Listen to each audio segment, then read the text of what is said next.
കാലത്തിനനുസരിച്ച് കോലം മാറുന്ന കഞ്ചാവ് വിൽപ്പനക്കാർ ലഹരിക്കച്ചവടത്തിന് പുത്തൻ മാർഗങ്ങൾ തേടി യുവാവിനെ പൂട്ടി എക്സൈസ്. ഇടുക്കി കട്ടപ്പനയിൽ ഓൺലൈൻ വ്യാപാര ഡെലിവറി ആപ്പുകളുടെ മറവിൽ കഞ്ചാവ് വിൽപ്പന നടത്തുന്ന 22-കാരനാണ് പിടിയിലായത്. വീട്ടുപടിക്കൽ കഞ്ചാവ് എത്തിച്ചായിരുന്നു സേവനം.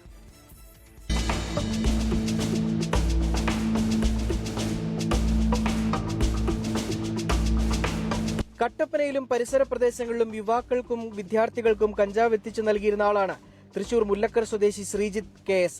മുൻപ് കഞ്ചാവ് കേസിൽ പിടിയിലായ പ്രതികൾ നൽകിയ മൊഴിയുടെ അടിസ്ഥാനത്തിലാണ് ശ്രീജിത്തിലേക്ക് എക്സൈസ് സംഘം എത്തുന്നത്.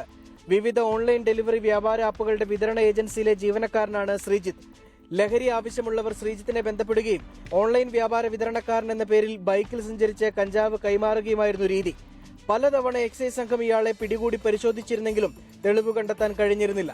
എന്നാൽ ഇന്നലെ എക്സൈസിന് ലഭിച്ച രഹസ്യവിവരത്തിന്റെ അടിസ്ഥാനത്തിൽ നടത്തിയ പരിശോധനയിൽ കുടുങ്ങി. തൃശൂരിൽ നിന്ന് കട്ടപ്പനയിൽ എത്തിച്ച് വിൽപ്പന നടത്താൻ വേണ്ടി പാക്കറ്റിലാക്കി 1.5 കിലോ കഞ്ചാവ് വാഹനത്തിൽ കൊണ്ടുവരുമ്പോഴാണ് പിടിവീണത്. കഞ്ചാവ് കടത്താൻ ഉപയോഗിച്ച വാഹനവും എക്സൈസ് കസ്റ്റഡിയിലെടുത്തു. കോടതിയിൽ ഹാജരാക്കിയ പ്രതിയെ റിമാൻഡ് ചെയ്തു. കട്ടപ്പന കേന്ദ്രീകരിച്ച് കൂടുതൽ ആളുകൾ ഓൺലൈൻ ഡെലിവറി വ്യാപാര ആപ്പുകളുടെ മറവിൽ ലഹരി ഇടപാടുകൾ നടത്തുന്നുണ്ട് എന്നാണ് എക്സൈസിന് ലഭിച്ചിരിക്കുന്ന വിവരം. വരും ദിവസങ്ങളിൽ കൂടുതൽ പരിശോധനയുണ്ടാകും. 24 ഇടുക്കി. ലോകത്തെവിടെയായാലും ഏത് സമയത്തും 24 വാർത്തകളും ഓഗ്മെന്റഡ് റിയാലിറ്റി പാക്കേജുകളും എക്സ്പ്ലെയിനറുകളും വിശദമായി കാണാൻ ഞങ്ങളുടെ യൂട്യൂബ് ചാനൽ നിങ്ങൾക്ക് സബ്സ്ക്രൈബ് ചെയ്യാം.